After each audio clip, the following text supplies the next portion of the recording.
Hello and welcome to Laksh Academy. This is Prerna Sinha. So in today's class, we are going to cover few more questions of the year 2017, right? And मैं फिर से बता दूं आप लोगों को, ये जो हमारा कोर्स है फॉर झारखंड पीजीटी इंग्लिश, ये 22 अगस्त यानी आज से स्टार्ट हो चुका है। एंड जिन्होंने अभी तक हमारे इस कोर्स में एनरोलमेंट नहीं करवाया है, they can just contact to the given number. And one thing, अभी तक आपने अगर लक्ष्य अकेडमी के ऐप को प्ले स्टोर से इंस्टॉल नहीं किया है, then the link is given in the description box. So हमने प्रीवियस वीडियो में 100 MCQs को कंप्लीट कर लिया था and in today's class we are going to cover few more questions, right? यानी एग्जाम में हमारे 150 क्वेश्चन पूछे जाते हैं। हमने 100 क्वेश्चंस को कवर कर लिया है एंड 50 क्वेश्चंस और left, right? So question number 101, that is Milton changed the direction of the epic Paradise Lost. Paradise Lost simple सा है, इसमें मिल्टन ने लिखा है Paradise Lost एंड इन्होंने क्या डायरेक्शन चेंज किया था? Paradise Lost it's an epic, तो फ्रॉम हीरोइक टू डिवाइन इन्होंने, मिल्टन ने क्या किया था? इन्होंने Paradise Lost का डायरेक्शन जो एपिक है उसका direction from heroic to divine में चेंज किया था, राइट? क्योंकि पैराडाइज लॉस्ट में हम देखते हैं कि पहले क्या होता है कि हेवन में रिबिलियन होता है, सैटर्न रहता है, उसे हेवन से निकाल दिया जाता है एंड फिर उसे हेल में भेज दिया जाता है। वो लोगों को स्पीच देता है कि फिर लड़ाई होती है, राइट? एंड फिर एडम एंड ईव में एक स्टोरी आ जाती है। फिर वो सैटर्न क्या होता है, वो लूसीफर बन जाता है, वो स्नेक बन जाता है एंड जो फ्रूट है जिसे गॉड ने खाने को मना किया था एडम एंड ईव को, सैटर्न के कहने पर वो उस फ्रूट को खा लेते हैं, राइट? सो ये जो है एक हीरोइक से डिवाइन, मिल्टन ने इस जो एपिक है पैराडाइज लॉस्ट उसे चेंज किया था, right? So the answer is Milton change the direction of the epic Paradise Lost from heroic to divine, यानी ऑप्शन नंबर 3। अब आते हैं नेक्स्ट क्वेश्चन में, that is the literary output of the Victorian age was influenced by new ideas in science, popular among which was Charles Darwin's. तो the literary output of Victorian age क्या था? It was influenced by new ideas in science. Victorian age का क्या था? Influence था new ideas in science, popular among which was Charles Darwin's. Charles Darwin का इनमें से कौन सा वर्क है जिसमें ये जो है विक्टोरियन एज पॉपुलर थी, राइट? सो ऑप्शंस है द वॉयेज ऑफ द बीगल, या फिर ओरिजिन ऑफ स्पीसीज, या फिर फर्टिलाइजेशन ऑफ ऑर्किड्स, या फिर the structure and distribution of coral reefs.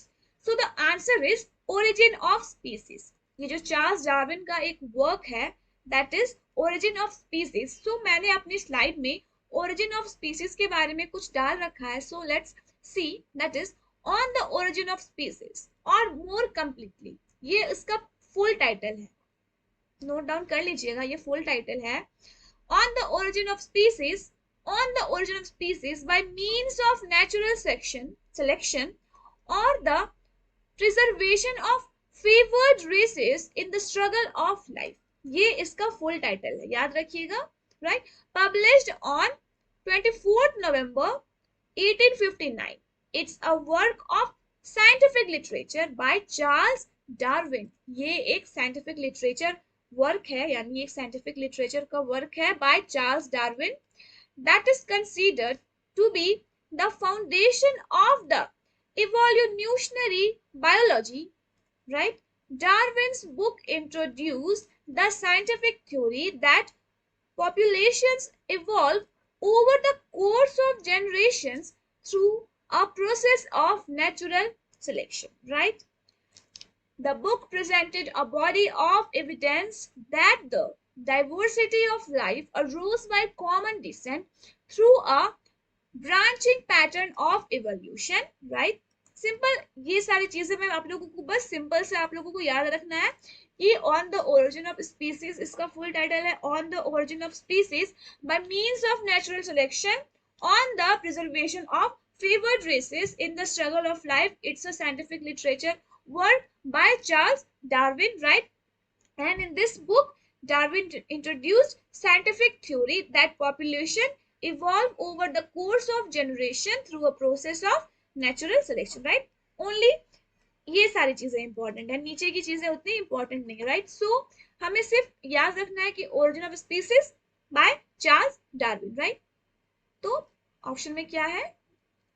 The literary output of Victorian age was influenced by a new ideas in science, popular among which was Charles Darwin's Origin of Species, right? The answer is Origin of Species. अब हम आते हैं next question में, that is Emma lived under the delusion that she was good in.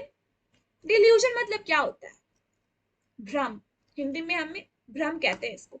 तो Emma क्या काम करती थी? अगर आप लोगों ने मेरे प्रीवियस वीडियोस को देखा होगा तो मैंने कई बार आप लोगों को बताया है कि एम्मा क्या काम करती थी, एम्मा का क्या काम था। तो शी वॉज, उसका क्या भ्रम था एंड वो क्या काम करते थे? एम्मा काम करती थी मैच मेकिंग का, यानी कि वो लोगों की शादियां कराती थी। एंड एम्मा को ये भ्रम था कि वो बहुत अच्छी है मैच मेकिंग में, ऑल्दो लास्ट में वो 2-3 शादियां करवाती हैं, बट शी वाज जस्ट वो अपनी जैसे फ्रेंड को वो बताती थी कि नहीं ऐसा मत करो, राइट? सो ये उसका भ्रम था that she was good in match making. The answer is match making. Last में इम्मा ने 2-4 शादियां करवा रखी होती है इस नॉवल में bye Jane Austen, right?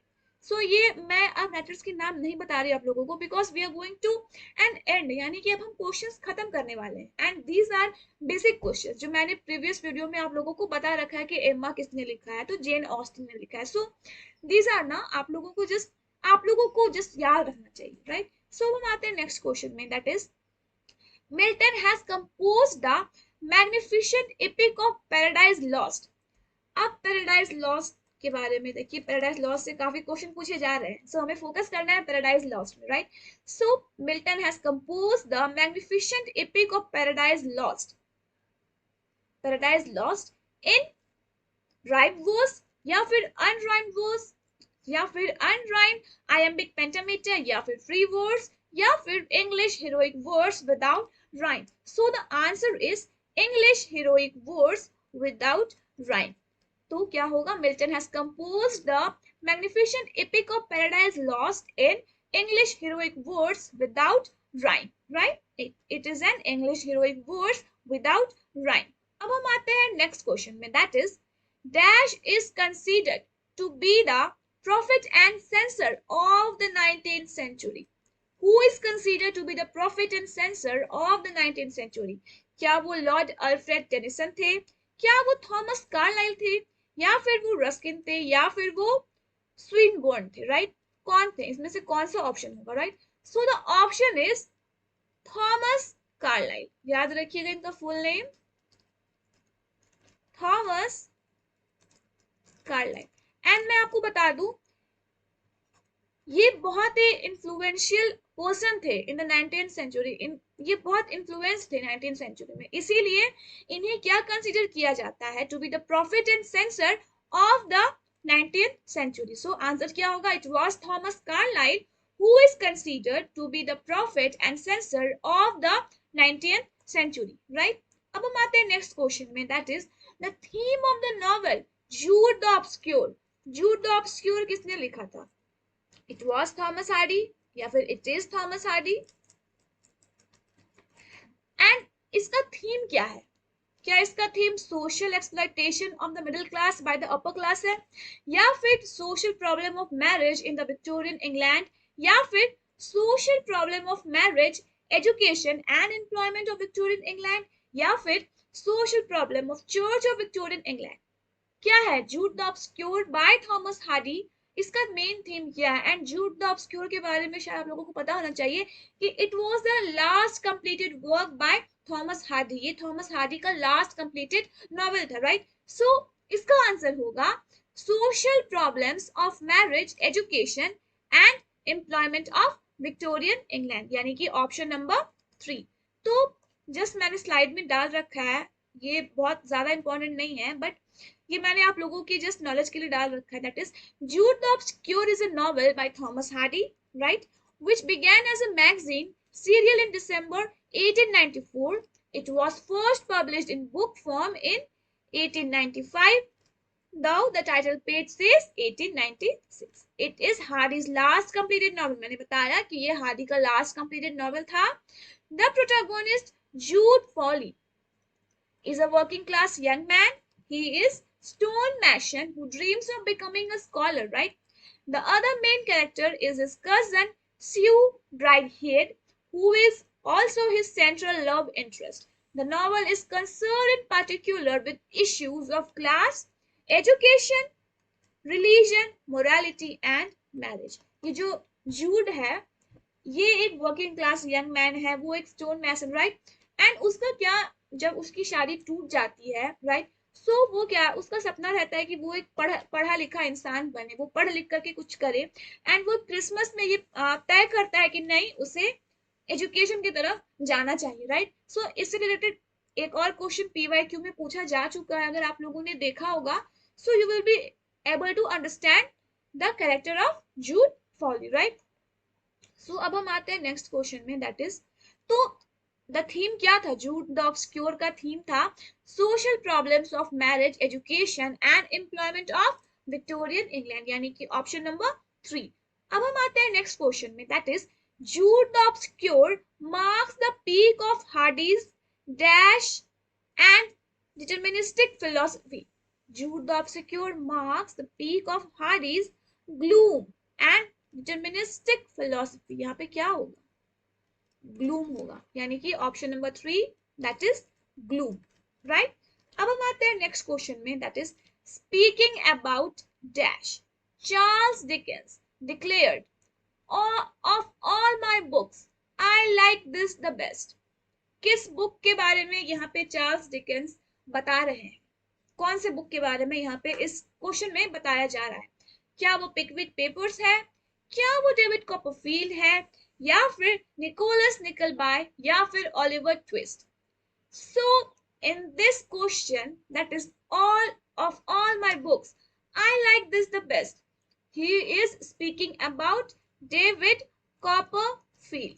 David Copperfield के बारे में मैंने क्या बताया था कि ये जो डेविड कॉपरफील्ड है इसका बहुत बड़ा सा टाइटल है, राइट? सो अगर आप लोगों ने नोट डाउन किया होगा then you can just comment it on the comment box, right? So इसमें क्या बताया गया, जो डेविड कॉपरफील्ड है ये इस स्टोरी का मेन हीरो है, राइट?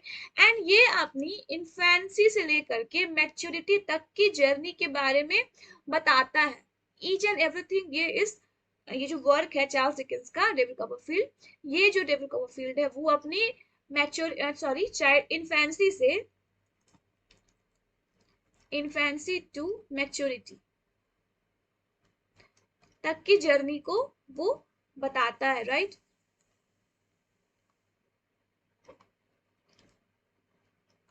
ठीक है, वो इस नॉवल में बताता है. सो the answer is of all my books I like this the best.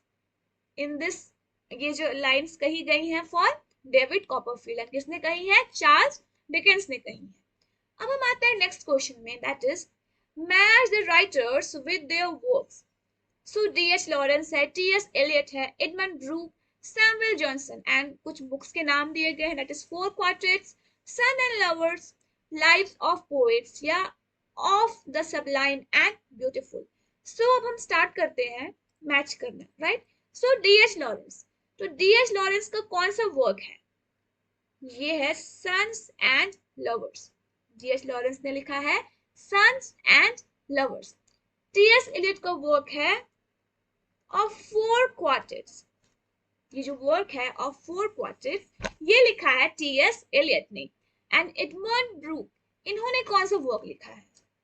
इन्होंने लिखा है of the sublime and beautiful. इन्होंने लिखा है of the sublime and beautiful. And Samuel Johnson ने लिखा है lives of poets. One thing मैं बता दूं, सैमुअल जॉनसन में एंड बेन जॉनसन में कंफ्यूज मत कीजिए. Samuel Johnson, Ben Johnson, they both are different people. Johnson Johnson है तो ये दोनों रिलेटेड नहीं है, बट ये दोनों अलग है, राइट? सो याद रखिएगा, Samuel Johnson and Ben Johnson, they both are different people, right? So अब मैंने जो मैच किया है, सो वन का बी, सो वन का B is option number 1. So let me check 2A 3 D and 4C, right? So the answer is option number 1. The answer is option number 1. So मैं फिर से बता दूं कि D.H. लॉरेंस ने लिखा था sons and lover, T.S. Eliot ने लिखा था four quartets, Edmund Burke of the sublime and beautiful, and Samuel Johnson lives of poet, right? So हम आते हैं नेक्स्ट क्वेश्चन में, that is how does William Hazlitt define gusto? Gusto क्या है? William हेजलिट ने गस्टो को क्या, एंड गस्टो क्या है? So gusto is an art or passion defining any object. Just note it down, important है. Gusto, it is an art or passion defining any object. So मैंने यहाँ पे gusto के बारे में डाल दिया है. On gusto, 1817 by William Hazlitt. याद रखिएगा, ये स्लाइड्स इंपॉर्टेंट है, राइट? इसे नोट डाउन आप कर लीजिए. That is on gusto, William Hazlitt. Gusto is an art. Gusto in art is power or passion defining any object. Option का पहला ही पार्ट है ये, सिंपल सा पहला ही ऑप्शन को दे दिया गया है कि गस्टो, सिंपल सिर्फ याद रखिएगा कि जैसे क्वेश्चन में देखिए gusto is an art, and simple से ऑप्शन में क्या दिया, गस्टो इज एन आर्ट और passion defining any object. And इन्होंने क्या किया, बस सिंपल यहाँ से उठाया एंड ऑप्शन में डाल दिया है. So it is not so difficult to explain this term in what relates to expression, of which it may be said to be the highest degree, as in what relate to things without expression to the natural appearance of objects as mere color or form.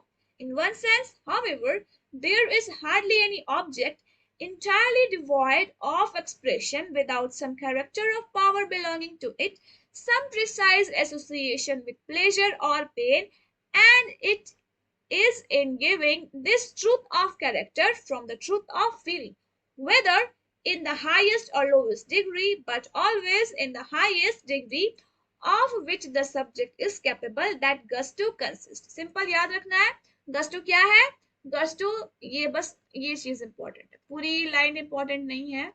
Simple याद रखिएगा, gusto 1817 William Hazlitt, and it is an art is power. Gusto in art is power or passion defining any object. And ये already पूछा जा चुका है, तो simple पूछा जाएगा कि गस्टो कब लिखा गया था, मे भी पूछा जा सके, तो 1817 होगा इसका आंसर, राइट? सो यहाँ पे क्या है, option number 3, that is gusto क्या है, इट इज एन आर्ट और passion defining any object. So हमारा जो रोज का काम है, let's take a quick revision कि आज की क्लास में हम लोगों ने क्या देखा. So let's start. Milton changed the direction of the epic. Paradise Lost from heroic to divine. Next question. The literary output of the Victorian age was influenced by new ideas in science, popular among which was Charles Darwin's Origin of Species. The answer is Origin of Species. तीसरा question है, Emma lived under the delusion that she was good at matchmaking, right?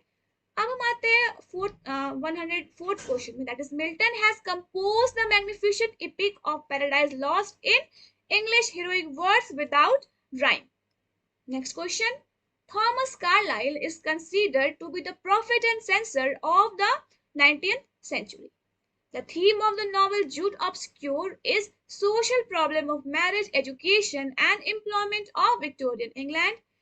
Next question. The Jude Obscure marks the peak of Hardy's gloom and deterministic philosophy. Right? Speaking about David Copperfield, Charles Dickens declared, "Of all my books, I like this the best."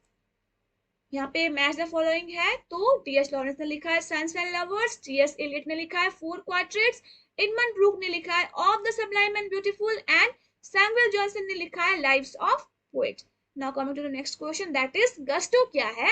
It is an art or passion defining any object, right? So आज की class के लिए बस इतना ही, right? So अगर आपने अभी तक हमारे इस कोर्स में इनरोलमेंट नहीं करवाया है, then हमारा ये कोर्स ऑलरेडी स्टार्ट हो चुका है. अगर आप इनरोलमेंट करवाना चाहते हैं, then enroll to this course as soon as possible. So that's all for today. Thank you so much for watching. Meet you in the next class.